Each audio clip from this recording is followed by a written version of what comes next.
Everyone, welcome to debug blog. So इस video में मैं डिस्कस करने वाला हूँ does Cognizant work on hire and fire model. So बहुत सारे क्वेश्चन जो है इससे रिलेटेड आ रहे थे कि कॉग्निजेंट जो है स्टेबल कंपनी है या नहीं, एज एक्सपीरियंस या फिर एज अ फ्रेशर में क्या ज्वाइन कर सकता हूँ। सो जॉब सिक्योरिटी से रिलेटेड जो है बहुत सारे क्वेश्चन जो है आ रहे थे। सो कोई भी ऑर्गेनाइजेशन में ज्वाइन करने से पहले लोग सोचते हैं कि सिक्योर है कि नहीं कंपनी, लाइक वो कहीं कुछ दिन के बाद जो है फायर ना कर दे। सो ये सभी जो है जनरल क्वेश्चन है और जेन्युइन क्वेश्चन भी है, क्योंकि आप अगर किसी ऑर्गेनाइजेशन में जो ज्वाइन कर रहे हैं एज अ फ्रेशर या फिर एज एक्सपीरियंस ज्वाइन कर रहे हैं दूसरे ऑर्गेनाइजेशन को छोड़ने के बाद, तो आप उसके बारे में जानने की जो है इच्छा रखते होंगे और क्या वो सिक्योर है आपके लिए। क्योंकि देखा गया है कि बहुत सारे ऐसे सिचुएशन आते हैं जिसमें जो है बहुत सारे एम्प्लॉय को जो है ले ऑफ कर दिया जाता है। तो क्या ये सच है, क्या हायर और फायर मॉडल पे ये वर्क करती है, वो सभी चीज़ डिस्कस करूँगा इस वीडियो में। So let's begin this video and stay tuned in this video. So first of all जो है मैं बात करूँगा, जो लेट्स से मैं एग्जांपल लेता हूँ, एक छोटे से दुकान पे अगर आप वर्क करते हो, कोई एक होटल है और वहाँ का जो ऑनर है वो देखता है कि जो है इनएफिशिएंट हो और आप सही से वर्क नहीं कर रहे हो, तो वहाँ के जो भी गेस्ट वगैरह आते हैं आप उनको जो है सही से ट्रीट नहीं कर रहे हो, तो ये सभी जो है कंडीशन देख करके आपको जो है वो ऑनर चाहेगा कि हाँ, क्योंकि ऑनर को जो है आपसे कोई फ़ायदा नहीं हो रहा है, उसका जो है कंक्लूज़न यही आएगा कि उसको आपको हटा करके किसी और एम्प्लॉय या फिर स्टाफ को जो है रख सकता है वो, क्योंकि उसको जो है अपना बिजनेस रन करना है। सिमिलरली आईटी ऑर्गेनाइजेशन भी वैसे ही होती है। लेट्स से अगर आईटी ऑर्गेनाइजेशन, जो भी आईटी ऑर्गेनाइजेशन आप ज्वाइन करते हैं, मैं किसी का भी एग्जांपल ले लूँ, XYZ कोई भी कंपनी, सिर्फ CTS ही नहीं, कोई भी ऑर्गेनाइजेशन आप ले करके चल लो, अगर आप इनफिशिएंट हो, आप सही से काम नहीं करोगे, आप टेक्नोलॉजी जो है स्विच नहीं कर पाओगे। लेट्स से अगर कोई टेक्नोलॉजी किसी क्लाइंट में आप क्लाइंट के लिए आप जो है वर्क कर रहे हो और वो क्लाइंट जो है चाहता है कि दूसरे टेक्नोलॉजी में शिफ्ट करे, तो आप जो है उस क्लाइंट के लिए दूसरे टेक्नोलॉजी को लर्न नहीं कर सकते हो। तो ये सभी रीज़न से जो है, और भी बहुत सारे रीज़न है जो मैं बताऊंगा, ये सभी रीज़न से जो है वो चाहती है कंपनी की आपको जो है निकाल करके किसी और बंदे को आपके प्लेस पे जो है किसी और को रख ले। तो इस रीज़न से जो है ले ऑफ के कैटेगरी में बहुत सारे लोग चले जाते हैं। इससे कैसे बच सकते हैं वो सभी इस वीडियो में एक्सप्लेन करूँगा, बिकॉज जो भी मेरे पास एक्सपीरियंस है, जितने भी लोगों से मैंने बात किया है, वो सभी डिस्कस करूँगा कि किस तरह आप बच सकते हैं ले ऑफ कैटेगरी में जाने से।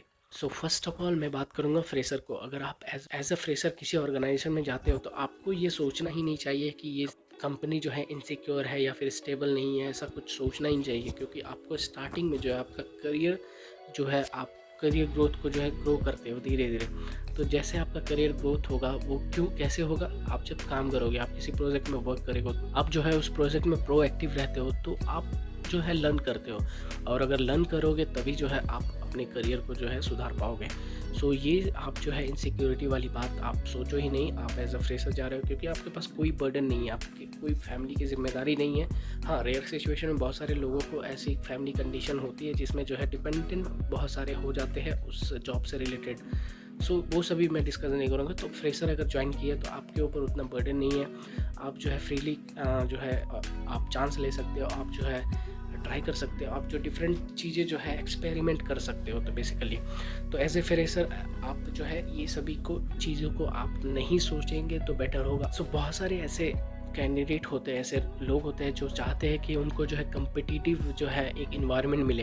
तो एज अ फ्रेशर अगर ज्वाइन करते हैं तो स्टेबिलिटी आपको नहीं देखनी चाहिए, आप जो है अपने वर्क पे ध्यान दो, अपने लर्निंग पे ध्यान दो, आप एज अ फ्रेशर यही कर सकते हो। नेक्स्ट मैं बात करूँ आप कैसे जो है ले ऑफ कैटेगरी में जाने से बच सकते हो, बहुत सारे पॉइंट मैं डिस्कस करता हूँ वन बाय वन। तो आप ले ऑफ कैटेगरी में जाने से कैसे बच सकते हो किसी भी ऑर्गेनाइजेशन में आप हो, तो मैं सभी जो है point one by one discuss करता हूँ। तो सबसे पहले आपकी पॉइंट हो जाती है रेस्पॉन्सिबिलिटी।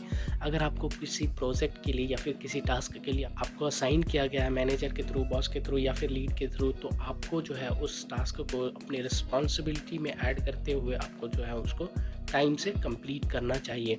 और दूसरी बात हो जाती है बिहेवियर। आपका बिहेवियर कैसे है, आपके कलीग्स के प्रति, आपके क्लाइंट के प्रति, आपके काम के प्रति कैसा बिहेवियर है, वो सभी जो है आपको देखा जाता है। सो मैं यही बोलूँगा, don't Ergo with your manager और बॉस, लाइक क्योंकि वो भी जो है कभी फ्रेशर थे, और लाइक झूठ भी मत बोलो उनको, क्योंकि वो भी जानते हैं कि अगर आप झूठ बोलोगे तो वो खुद पकड़ लेंगे, लाइक कि आप आप लव कर रहे हो, आप झूठ बोल रहे हो, बिकॉज़ वो भी कभी जो है अपने एज में जो है फ्रेशर थे और वो भी हो सकता है ये सब बहाना बना चुके होंगे। तो आप जब सेम बहाना बनाओगे तो उनको लगेगा कि हाँ, ये झूठ बोल रहा है, बिकॉज़ वो भी ये सब लाइफ़ जो है जी चुके हैं। सो लेट्स से अगर टीम में कोई काम है और आप बार-बार लीव ले रहे हो, तो वो काम जो है आपके लिए जो है, आप तो वो काम से बच जा रहे हो, लेकिन दूसरे पे जो है लोड ज़्यादा बढ़ जा रहा है आपके टीम मेंबर के ऊपर। तो इससे जो है मैनेजर या फिर बॉस या फिर जो भी हायर अथॉरिटीज़ है, वो सोचेंगे कि आप जो है काम से जो है भाग रहे हो। तो अगर भागोगे तो इस टाइप के जो है आप पकड़े जाओगे, लाइक आपको जो है सही से रेटिंग्स वगैरह नहीं मिलेगा, और जो है नेक्स्ट जो भी हाइक्स वगैरह होगा तो आपका हाइक भी नहीं होगा, आपका सैलरी भी लो होगा कंपेयर टू अदर कलीग्स, और आपको जो है निकाला भी जा सकता है और ले ऑफ कैटेगरी में जा सकते हैं। तो ये सब आप जो है इग्नोर कर सकते हैं। सो परफॉर्मेंस की बात कर ही रहे हैं, तो performance is very important in IT sector. So अगर मैं बोलूँ तो ऑनेस्ट, जैसे कि honesty is the best policy होता है, वैसे ही performance is key to security होता है या फिर की टू सक्सेस होता है इन IT। सो परफॉर्मेंस पे ही डिपेंड करता है आपका कैसे परफॉर्म करते हैं, कैसे प्रोजेक्ट आप कंप्लीट करते हो, ऑन टाइम कंप्लीट करते हो या नहीं। परफॉर्मेंस में सभी कुछ आ जाता है, तो वो सभी जो है ये सब परफॉर्मेंस, मैं यही वन लाइन में बोलूँगा, performance is key to security या फिर की टू सक्सेस, ऐसे बोल सकते हैं IT में। सो नेक्स्ट पॉइंट की बात करूँ तो आप जो है अपना स्किल्स जो है अपडेट करते रहो टाइम टू टाइम, जो भी जैसा भी रिक्वायरमेंट आता है उसके अकॉर्डिंग जो है आप अपने स्किल्स अपने डोमेन से रिलेटेड जो है अपडेट करते जाओ, सो दैट आपके हायर अथॉरिटीज़ को ये ना लगे कि आप जो है आउटडेटेड एक एम्प्लॉय हो, और सो उस कंपनी के लिए आप जो है इनकम सोर्स बनने के बजाय आप जो है लाइबिलिटी की ओर ना चल जाओ, लाइक आप एक लाइबिलिटी ना बन जाओ उस कंपनी के लिए। सो उस सिचुएशन में जो है ले ऑफ कर ही देगी कोई भी ऑर्गेनाइजेशन रहे। अदर पॉइंट की बात करें तो whatever project you are working, जो भी प्रोजेक्ट में वर्क करते हो, आप जो है उस प्रोजेक्ट में अपना डिपेंडेंसी बनाओ। लेट्स से अगर आप एक्स प्रोजेक्ट के लिए वाई क्लाइंट के लिए वर्क करते हो, तो आप जो है उसमें डिपेंडेंसी बनाओ, सो दैट हायर अथॉरिटीज़ भी सोचे आपको जो है ले ऑफ करने से पहले जो है 100 टाइम्स वो सोचे कि हाँ, ये एम्प्लॉय जो है अच्छे से काम कर रहा है, आपका जो है फीडबैक वगैरह अच्छा है, तो आप जो है सेफ रहोगे उस सिचुएशन में। सो अपना जो है प्रोजेक्ट में डिपेंडेंसी बनाओ, सो दैट वो जो है नया रिक्रूट करने से पहले जो है बहुत बाहर सोचेंगे उस पर्टिकुलर प्रोजेक्ट के लिए, बिकॉज आप ऑलरेडी उस प्रोजेक्ट में घुस चुके हो, आप A to Z उस प्रोजेक्ट से रिलेटेड जानते हो। सो आपको जो है ले ऑफ करने के बजाय जो है आपका प्रमोशन जो है आप चाहो तो उनसे ले सकते हो। अदर पॉइंट होती है बेंच में ज़्यादा टाइम रहने से, लाइक लेट से अगर कोई एम्प्लॉय है जो कि बेंच में बहुत दिनों से, लेट से वो 6 और 7 मंथ से है, तो वो कंपनी सोचेगी कि ये 6 और 7 मंथ से ऐसे ही मुझे सैलरी देना पड़ रहा है, तो उस सिचुएशन में आप ले ऑफ कैटेगरी में जा सकते हो। तो कोशिश करो जितनी जल्दी हो सके, लेट से आप स्विच करते हो न्यू ऑर्गेनाइजेशन, तो आप जितनी जल्दी हो सके उतनी जल्दी प्रोजेक्ट ले लो, सो दैट आप सेफ रहोगे। कोशिश करो विदिन 6 मंथ किसी भी ऑर्गेनाइजेशन में ज्वाइन किए हो तो आपको जो है प्रोजेक्ट मिल जाना चाहिए। सो टेक्नोलॉजी के बारे में बात हो रही है, जैसे कि स्किल्स मैंने बोला अपग्रेड करना ही पड़ेगा।